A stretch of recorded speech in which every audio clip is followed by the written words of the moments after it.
आप देख रहे हैं केकेडी न्यूज।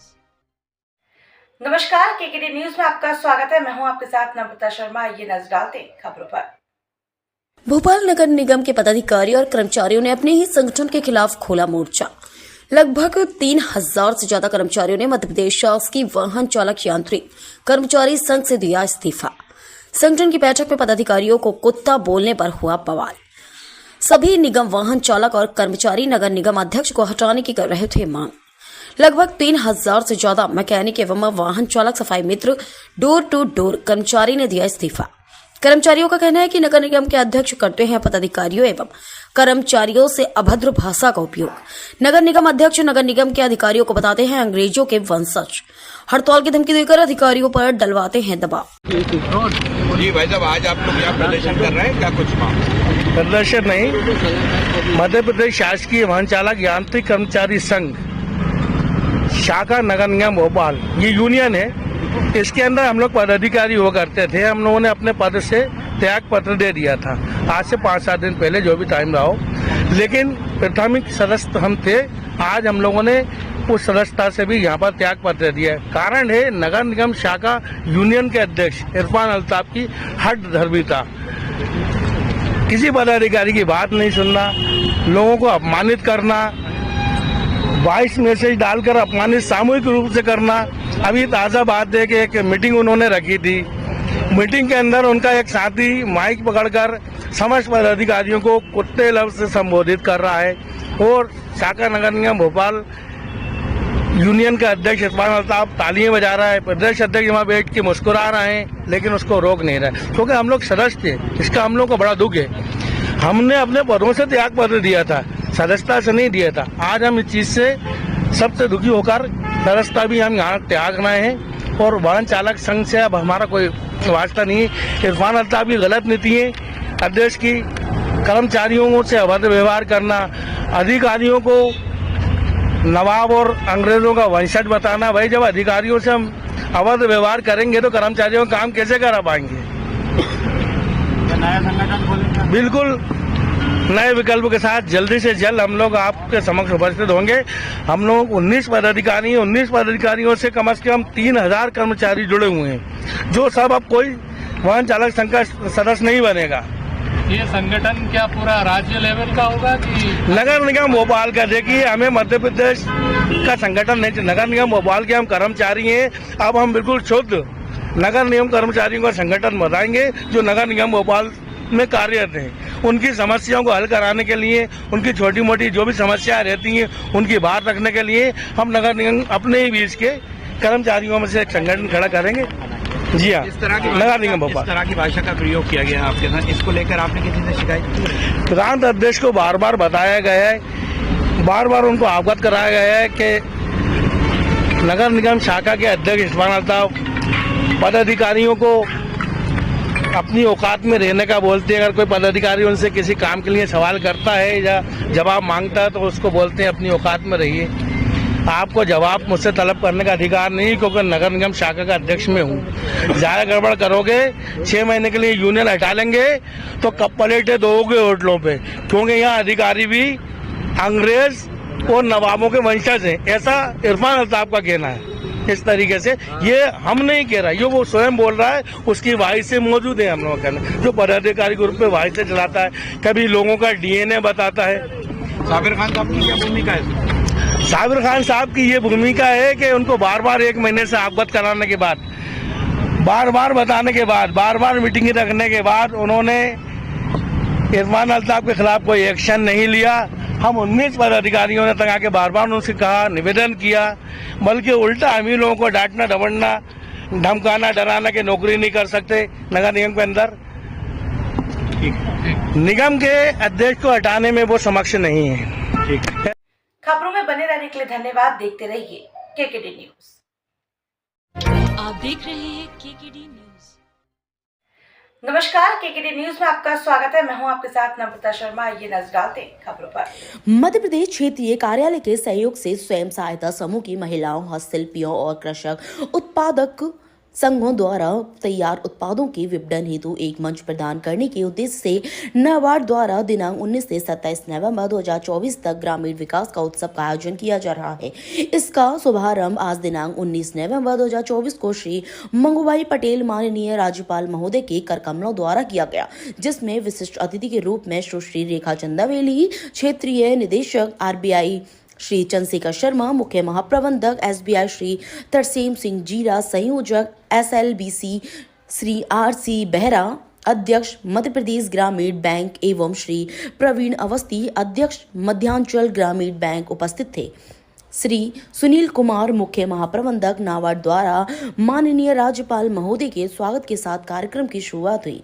श्री सुनील कुमार, मुख्य महाप्रबंधक ने अपने स्वागत उद्बोधन में कार्यक्रम के आयोजन की भूमिका और उसके उद्देश्य पर प्रकाश डाला। उन्होंने बताया कि यह कार्यक्रम सिर्फ एक प्रदर्शनी नहीं है, बल्कि यह आर्थिक सशक्तिकरण का मंच है। यह हमारे कारीगरों और FPO सदस्यों के लिए ग्राहकों से जुड़ने, नए बाजार तलाशने और अपनी आजीविका बढ़ाने का एक अवसर है। अंत में उन्होंने सभी भोपाल वासियों से भोपाल हाट का दौरा करने और इन कारीगरों शिल्पकारों को अपनी बिक्री बढ़ाने में मदद करने की अपील की। श्री तरसेम सिंह जीरा, महाप्रबंधक सेंट्रल बैंक ऑफ इंडिया, ने अपने संबोधन में भारत की ग्रामीण समृद्धि में नाबार्ड के योगदान की प्रशंसा की।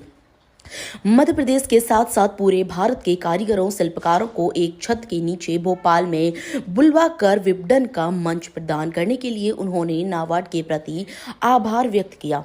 उन्होंने यह भी कहा कि ग्रामीण जैसे मंच माननीय प्रधानमंत्री जी के वोकल फॉर लोकल के नारे को सही मायने में पूरा करने में महत्वपूर्ण भूमिका निभाते हैं।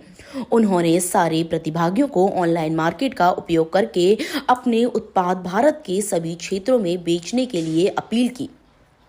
श्री चंद्रशेखर शर्मा, मुख्य महाप्रबंधक भारतीय स्टेट बैंक, ने अपने उद्बोधन में कहा कि नाबार्ड की यह अनूठी पहल हम शहरवासियों को देश के विभिन्न भागों से आए कारीगरों शिल्पकारों को मिलने का एवं उनकी समस्या समझने का मौका प्रदान करती है। उन्होंने आगे कहा कि विपणन के ऐसे अवसर कारीगरों शिल्पकारों को बिक्री से आधिकारिक लाभ प्रदान करने में महत्वपूर्ण भूमिका निभाते हैं। उन्होंने अंत में कहा कि ग्रामीण विकास के लिए जिस स्तर पर नाबार्ड काम करता है, वैसे कोई और संस्था नहीं कर सकती। उन्होंने नाबार्ड के विकासात्मक पहलों को SBI की पूर्ण सहयोग करने का आश्वासन दिया। आज राज्यपाल महोदय के कर कमलों से इसका आज का कार्यक्रम का शुभारंभ हुआ है। ये एक हमारी प्रदर्शनी कम बिक्री का ये प्रोग्राम है, जिसके अंदर हमने 22 राज्यों से हमने जितने भी हमारे आर्टिजन्स हैं, जितने भी हमारे FPOs के सदस्य हैं, उनको बुलाया है।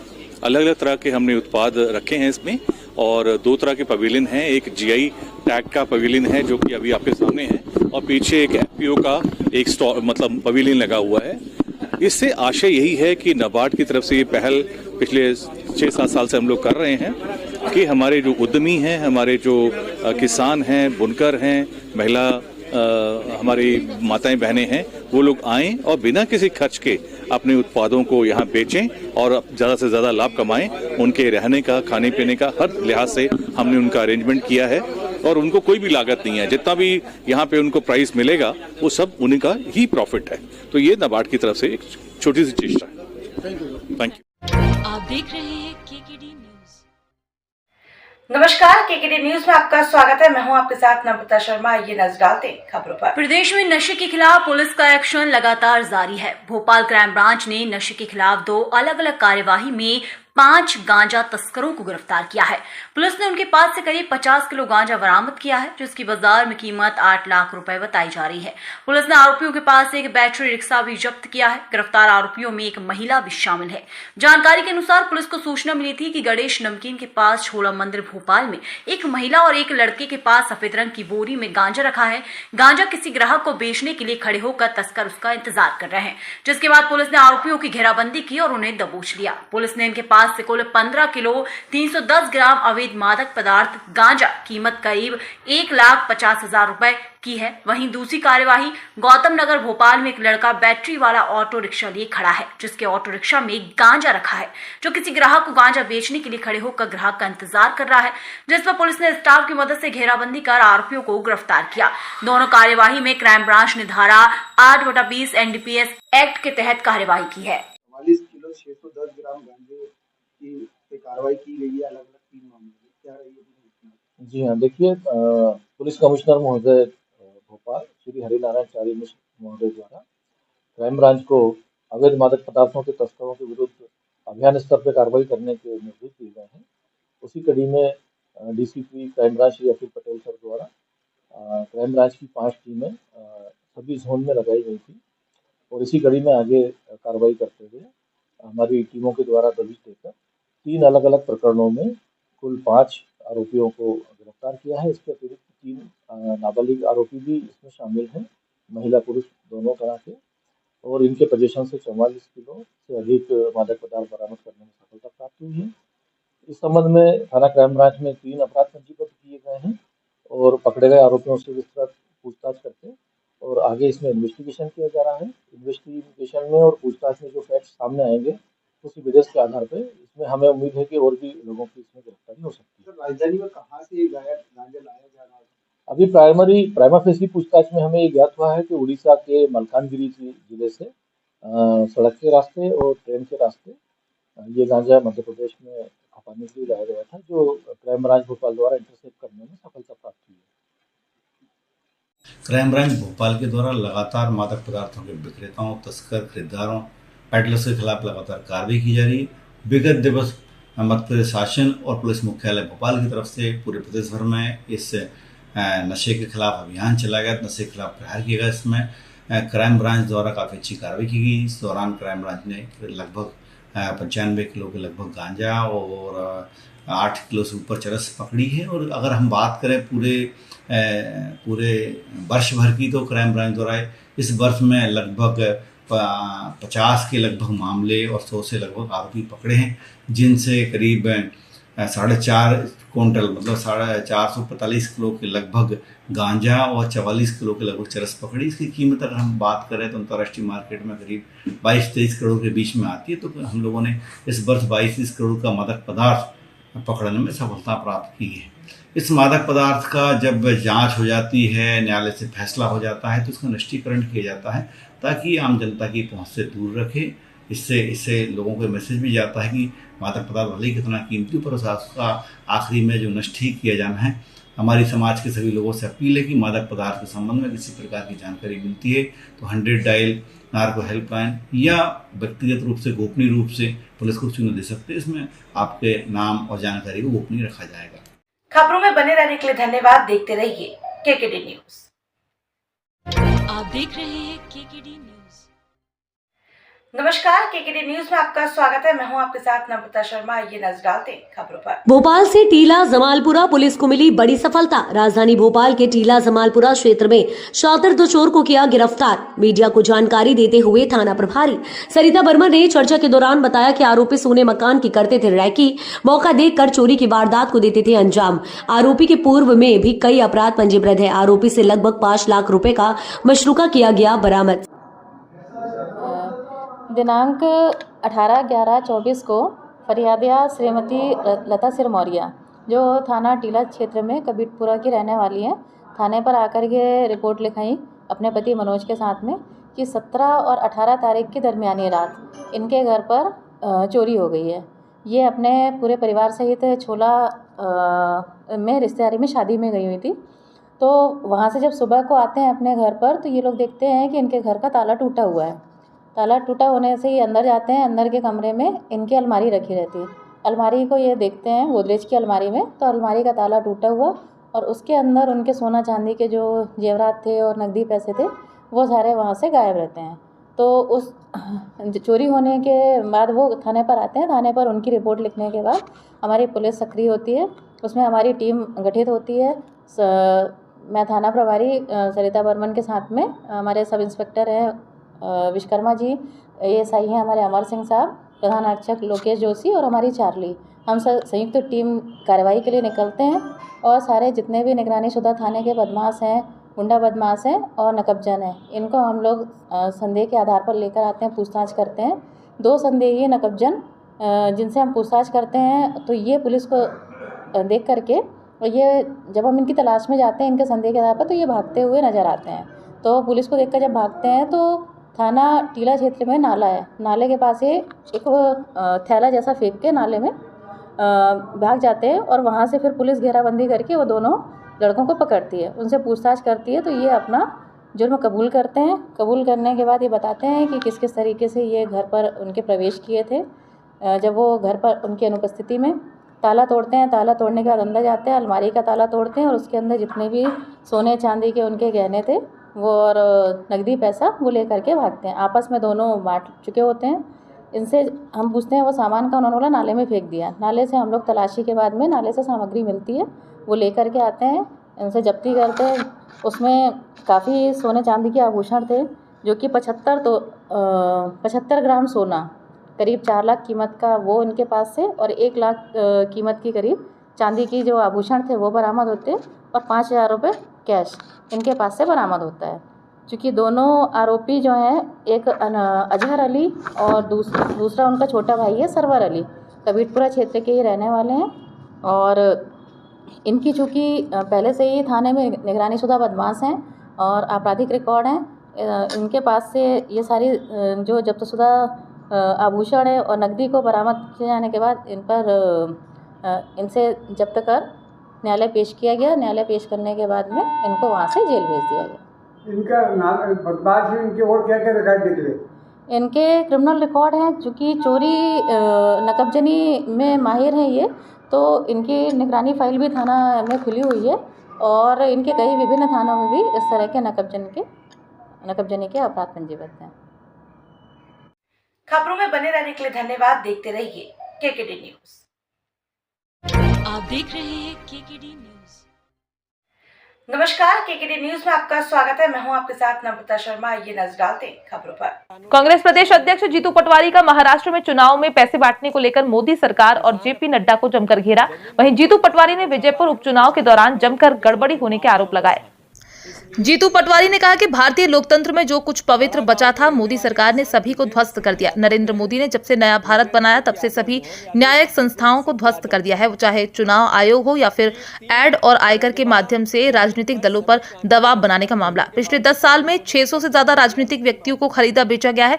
जैसे पहले गाय भैंस बकरा बकरी खरीदे बेचे जाते थे, उसी तरह से राजनीतिक व्यक्तियों को खरीदा बेचा जा रहा है। प्रधानमंत्री मोदी ने डिजिटल करेंसी लाने की बात कही थी और इसके बाद भी इतनी भारी मात्रा में महाराष्ट्र में भाजपा नेता के पास इतनी भारी मात्रा में पैसे मिलना ये बड़ा सवाल खड़ा करता है।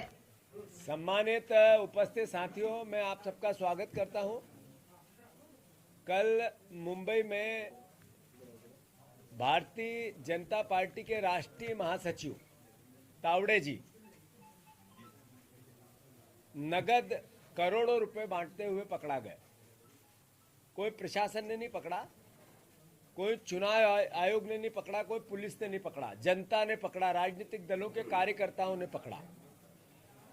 फिर जब पुलिस आई तो लगभग 15 करोड़ रुपए का हिसाब एक डायरी में और मिला जो वो बांट चुके थे। ये कोई सामान्य कार्यकर्ता नहीं थे, ये भारतीय जनता पार्टी नेशनल राष्ट्रीय महासचिव यानी नड्डा जी की टीम के व्यक्ति थे और मोदी जी के बहुत करीबी थे। ये पूरी घटना जो महाराष्ट्र में आज चुनाव चल रहे हैं या झारखंड में चल रहे हैं, देशवासियों प्रदेशवासियों, भारतीय लोकतंत्र में जो कुछ पवित्र बचा था सबको ध्वस्त कर दिया नरेंद्र मोदी ने। नरेंद्र मोदी जी ने नया भारत बनाया, तब से जितनी स्वायत्त संस्था थी जो लोकतंत्र को ताकत देती थी, मजबूत करती थी, सहयोग करती थी, मीडिया की और विपक्ष की सुरक्षा करती थी, जनता के हितों की रक्षा करती थी, उनको कोलैप्स कर दिया। वो चाहे चुनाव आयोग हो, चाहे ईडी के माध्यम से या इनकम टैक्स के माध्यम से राजनीतिक दलों पर दबाव और प्रभाव की बात हो, चाहे लोकतांत्रिक जो मूल्य होते हैं, मर्यादा होती है, उसमें विधायकों को बेचना और खरीदना, सांसदों को दल बदल करवाना, ऐसे 600 से ऊपर जनप्रतिनिधियों को 10 साल में खरीदा बेचा गया। जैसे प्राचीन काल में गुलाम बेचे खरीदे जाते थे, आज कलयुग में भेड़, बकरी, भैंस, गाय, बैल और मुर्गा मुर्गी खरीदे बेचे जाते हैं, वैसे जनप्रतिनिधियों को नरेंद्र मोदी ने बिकवा दिया। साथियों, कल की घटना क्या कहती है? नरेंद्र मोदी जी ने डिजिटल करेंसी लाने की बातें की थी, नोटबंदी की थी। इतना भारी मात्रा में पैसा मिलना और बीजेपी का महासचिव का बांटना, क्या नरेंद्र मोदी जी को थोड़ी बहुत भी राजनीतिक मर्यादा बची हो तो इस सरकार का चेहरा कितना बेनकाब हुआ है, ये प्रदेश और देश की जनता देखे। ऐसे ही मध्य प्रदेश में भी हमने विजयपुर के चुनाव में देखा कि कितना एक तरह से निस्सहाय हो गया चुनाव आयोग। ताकत नहीं बची, रीढ़ की हड्डी टूट गई, समाप्त हो गई चुनाव आयोग की, मध्य प्रदेश चुनाव आयोग की। आप देखो कि हमने हर तरीके की पहले से शंका जाहिर की, पर चुनाव आयोग तस से मच नहीं हुआ, या फिर चुनाव आयोग की एक नहीं सुनी उस समय के कलेक्टर और एसपी ने या पुलिस ने। तो कुल मिलाकर, जैसा मैंने पहला वाक्य कहा था, तावड़े जी का रंगे हाथ पकड़ाना, जो लोकतंत्र का बलात्कार ये लोग करते हैं, भारतीय जनता पार्टी ने जो कर रखा है, वो जबरदस्ती लोकतंत्र को अपने हिसाब से चलाने की कोशिश, वो एक महसूस कराती है। उन्होंने इच्छा मृत्यु मांगी। किसान अपनी जमीन दमंगों से नहीं बचा पा रहे हैं और प्रशासन दमंगों के साथ है, माफियाओं के साथ है, इसलिए उसने इच्छा मृत्यु मांगी। बड़ा गांव में रहने वाले किसान ब्रिजेंद्र सिंह यादव ने, मोहन यादव जी ब्रिजेंद्र सिंह यादव की 3 रकबा जमीन पर सभी कानूनी दस्तावेज होने के बावजूद दमंगों ने कब्जा कर लिया और उसकी मार पिटाई की। महाराजपुर गांव में कामता प्रसाद कोरी का कहना है कि एसडीएम में कोर्ट ने भूमि पर कब्जा मुक्त कराने के लिए आदेश दे चुके हैं, इसके बावजूद नायब तहसीलदार 20,000 रुपये, 30,000 रुपये, 50,000 रुपये मांग रहा है और दमंगों के साथ खड़ा है। मैं मुख्यमंत्री जी से कहना चाहता हूं कि सरकारी सिस्टम आपका फेल हो गया, कोलैप्स। आपकी सरकार माफिया सिस्टम लागू हो चुका है, और ये हम नहीं कह रहे हैं, ये इस हफ्ते के सारे साक्ष्य किसानों के साथ जो कुठाराघात हुआ वो कह रहे हैं। एनसीआरबी के मुताबिक 2017 से 22 में लगभग 1400 किसानों ने आत्महत्या की मध्य प्रदेश में। तो ये कृषि मंत्री जो देश के हैं, किसान पुत्र, ये गुमराह करते हैं, भाषण देते हैं, पूरे देश में जा जाके मध्य प्रदेश की कहानियां सुनाते हैं, और ये 1400 किसानों ने मौत के फंदे को गले लगा लिया, इस पर कुछ नहीं कहते।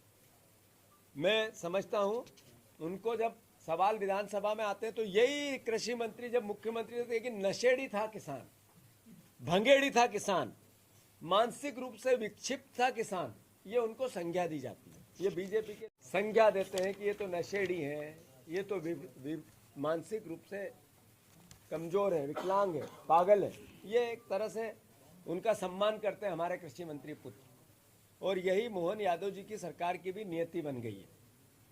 ब्याज चुकाते चुकाते किसान की जमीन बेचने की नौबत आ जाती है, इसके अवज में मजबूरी में आत्महत्या किसान करते हैं, और ऐसी लंबी फहरिस्त है।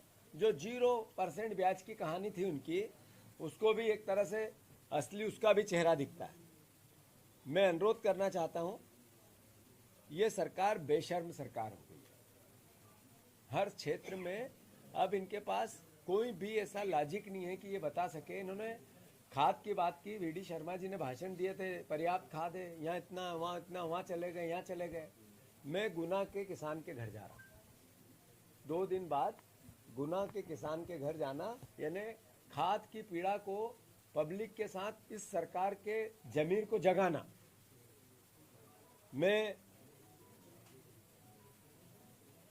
आप सबके माध्यम से अनुरोध करना चाहता हूं कि जैसा हमने कहा, हमारा दूसरा पखवाड़ा किसानों के हित और उसकी रक्षा के लिए, पहला हमने 6,000 रुपया किसानों के हित की रक्षा के लिए हर जगह ट्रैक्टर यात्राएं निकाली। दूसरा, उसी कार्यक्रम में हमने कहा था हम दूसरे बार चरण में जब चालू करेंगे तो मंडियों का घेराव करेंगे। 3100 धान के दाम चाहिए मोहन यादव जी, चैन से नहीं सोने देंगे कांग्रेसी आपको और किसान के बेटे। 2700 गेहूं के दाम चाहिए, आप चैन से सो नहीं सकते हो मोहन यादव जी, जब तक आप किसान के बेटों की हितों की रक्षा नहीं करोगे, जो वादे किए वो पूरे नहीं करोगे। आपको 6,000 रुपया कुंटल, 7,000 जब नरेंद्र मोदी ने बोला कि भाषण में, देश के प्रधानमंत्री ने बोला महाराष्ट्र में वोट लेने थे, तो आप 6,000 क्यों नहीं दे सकते हो मध्य प्रदेश में? ये दोगलापन क्यों, ये दो मुहापन क्यों, ये दो तरह की बातें क्यों? एक मुख्यमंत्री, एक देश का कृषि मंत्री और देश का प्रधानमंत्री महाराष्ट्र में अलग बोलता है और प्रदेश में अलग बोलता है। 6,000 किसानों की सोयाबीन की फसलों के दाम और लास्ट में किसानों की किल्लत खाद की, इन चारों भाव को लेकर फिर से हम दूसरे चरण का आंदोलन, मंडियों का घेराव कर रहे हैं। और ये सरकार जब तक नहीं जागेगी, जब तक किसानों के हितों की रक्षा नहीं करेगी, जब तक किसानों के अधिकार नहीं देगी, तब तक हम कांग्रेस पार्टी बिल्कुल ताकत से सड़क पर रहेगी। मैं गुना जा रहा हूं और जैसा मैंने कहा कि जितनी डिमांड थी सरकार ने, पहले इसने आकलन गलत किया, जो सरकार का निकम्मापन था, अकर्मण्यता थी। फिर जो आकलन किया उसके अवज में डिमांड की केंद्र सरकार से, उससे 30% यहाँ खाद पहुंचा। जो खाद है जितना 30% पहुंचा तो 5 गुना ब्लैक में ये खाद बिका और कई लोगों ने जैसे दम तोड़ दिया, कुछ पता चले कुछ नहीं चले, लाइनों में लोग भूखे मरते रहे और अब भी मर रहे हैं। और थर्ड, जो आया खाद 30%, वो भी बीजेपी के नेताओं के यहाँ उसकी भी एक तरह से भर्ती करा दी या उसका भी भंडारण करा दिया, तो वो अपना ब्लैक भी बेच रहा है और अपना यूज भी कर रहा है, उपयोग भी कर रहा है।